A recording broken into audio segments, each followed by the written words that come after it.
Have you ever wondered what it's like to be a celebrity kid? You might think it's so glamorous and fun, but you're wrong. I'm about to explain how it isn't all that. See, both my mom and my dad are famous movie stars. My dad is also in the music industry, so that's double the fame. By the way, I've changed my name and the name of everyone involved because I can't just reveal my family's secrets without getting into trouble. Before I continue, please consider liking my video and subscribing to this channel. Hit the notification bell to make sure you never miss out on another great story. When I was born, everyone was talking about me. I already had an older brother, but when my mom got pregnant again with me, she was on the news, in all kinds of magazines, and she was even invited to a talk show. My baby pictures were everywhere, and now that I'm older, I really have a problem with that. I mean, have you ever heard about consent? But that comes with the fame. You don't really have much control over anything you do with your own life. So I was used to going to movie sets and everyone treating me like a little princess. I met loads of celebrities, but I didn't really feel the thrill that ordinary people feel when they meet famous people. To me, they were just average men and women with jobs just like my mom and dad. When I was very little, my parents were able to balance their careers and spending time with me. I don't remember feeling unloved or rejected.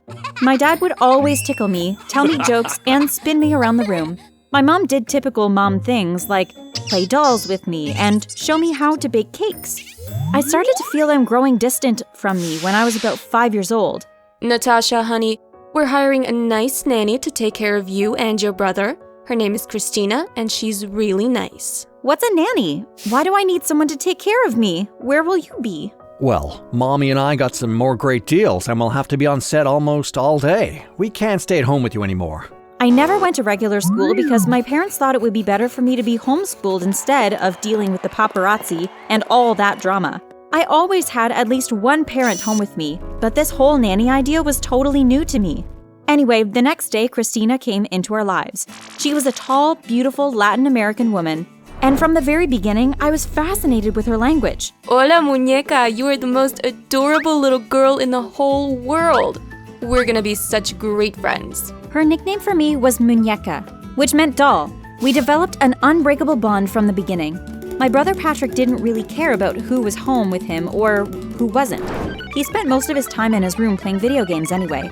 So I had her all to myself. During a normal day, she'd help me with my lessons. Then, she'd always have something fun for us to do. She taught me Spanish too, and I became fluent in no time. Sadly, we couldn't go out to do anything, but my house was huge, so it didn't matter. I was so distracted with my new nanny that it took me a while before I realized that my parents barely spoke to me anymore. When they came home, I was usually sleeping, and when I woke up in the morning, they'd already left for work. One night, I decided to stay up past my bedtime to say hi to my mom. When she came back home, I ran up to her excitedly. "Mommy, I missed you so much!" Now, why are you up so late? "I stayed up to say hi to you." I have to go to bed now. I am so tired. And that was that. No hug, no story, no nothing. Didn't they love me anymore? When I was about 10 years old, I was so used to my parents totally ignoring my existence that it became normal to me. Then one day, Christina approached me with an interesting idea. We're having a birthday party for my little nephew next Saturday. I think you should come, muñeca. "But you know I can't really leave the house. What if someone sees me?" Oh, it's fine. We're gonna disguise you. You'll dress up like a little boy and I'll put a cap on your head. Look, I already got you an outfit. She pulled my disguise out of her bag and we both laughed. Okay, I'm in. I was so excited. I'd finally be able to leave the house and see what it was like to be a normal person. We told my parents nothing. And it's not like they'd ask anyway.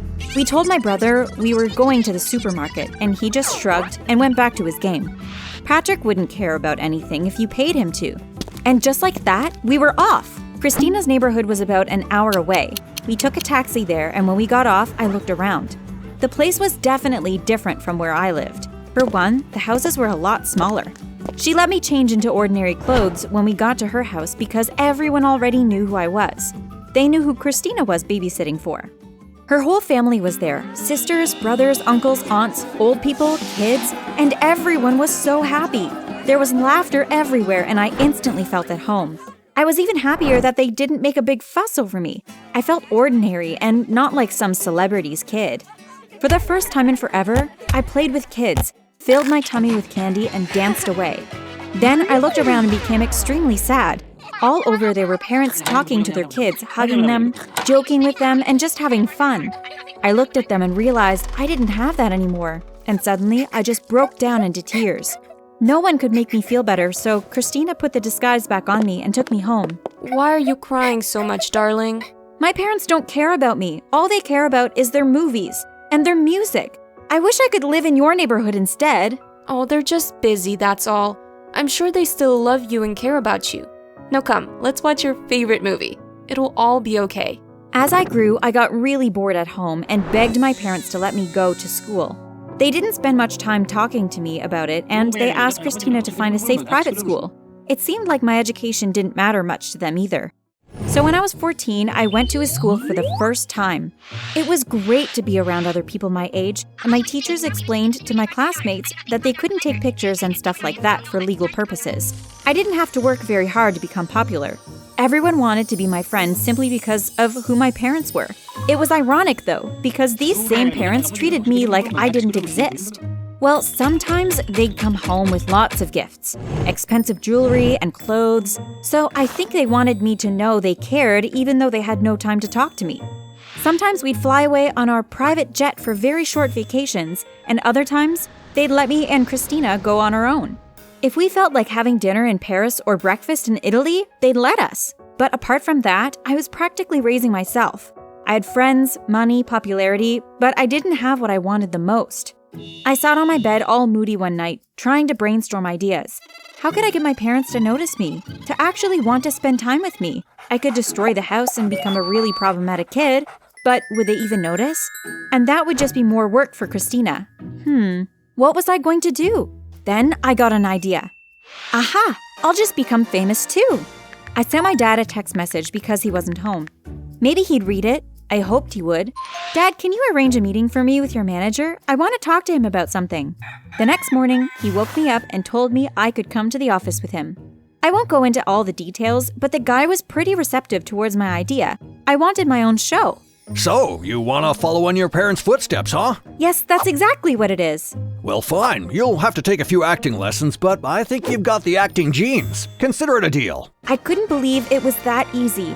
The next week, I was allowed to skip school for my acting lessons. After a few months, the pilot episode for my first show was released, and it was an instant hit. I went back to school for a little while, and everyone made a huge fuss about me. But when I went home, it was back to the same thing. So I figured I needed to work a little harder. After my first season was complete, I went back to my dad's manager, who is also my manager now, and I told him I wanted to produce a music video. Can you even sing? Not really, but have you ever heard of auto-tune?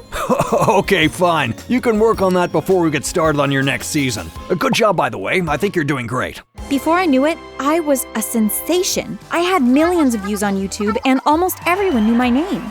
And then the best thing happened. My manager suggested that I do a collab with a rapper who was about my age. I've invited him here today. Really? Oh, look, he's right behind you now. I turned around and I couldn't believe it. This guy had actually been my celebrity crush for a long time. What's up, babe? He smiled. Hi. I waved shyly because that's all I could do. I felt paralyzed. Anyway, kids, I've planned a nice lunch for you two so you can get to know each other. But it has to be done in the company's restaurant downstairs because no one can see you together. Why? Well, Caleb has a girlfriend, so if anyone sees the two of you out together, they'll take pictures and it'll cause a stir. But don't worry, babe, she's not my real girlfriend. It's just for show. For the fans, you know what I mean? Yes. I lied. I had the most amazing lunch date ever, and the time we spent working on our video the next few months was awesome. I never even saw the fake girlfriend at all. Caleb and I became great friends, and he'd come over to my house sometimes. We could only hang out privately, but I was okay with that. We'd always find something fun to do. Then one day, he said, Hey, Natasha, I know it's weird that I have a fake girlfriend and all, but I feel like you're my best friend. And well, I was wondering, do you want to, be my real girlfriend? Wow, Caleb. Of course. I thought you'd never ask. I finally had someone who saw my awesomeness and treated me like I existed. Although I was still sad about my parents, Caleb made me feel a lot better. We kept our relationship a secret for a long time, so we wouldn't upset my manager or cause any unnecessary drama. But we were so used to cuddling and kissing all the time that one afternoon we totally forgot. We were standing outside by my manager's building. I was about to go inside, and he was going to get into his car to continue shooting another video. He hugged and kissed me goodbye, then I heard someone say, Oh my gosh, I'm uploading this right now. Did y'all see that? Caleb is cheating on his girlfriend. The crowd all stared at us, and then Caleb's fake girlfriend Amaya got out of the car and started screaming. I didn't even know she was in there. How could you do this to me? Cheating on me with her? I hate you. What? But you knew you were my fake girlfriend all this time. What are you upset about? Are you hearing this, everyone? He's nothing but a dirty cheater. Shut up, you're an idiot. You'll never be good enough to have an amazing boyfriend like Caleb. Leave us alone and go find something interesting to do with your life, I screamed at her.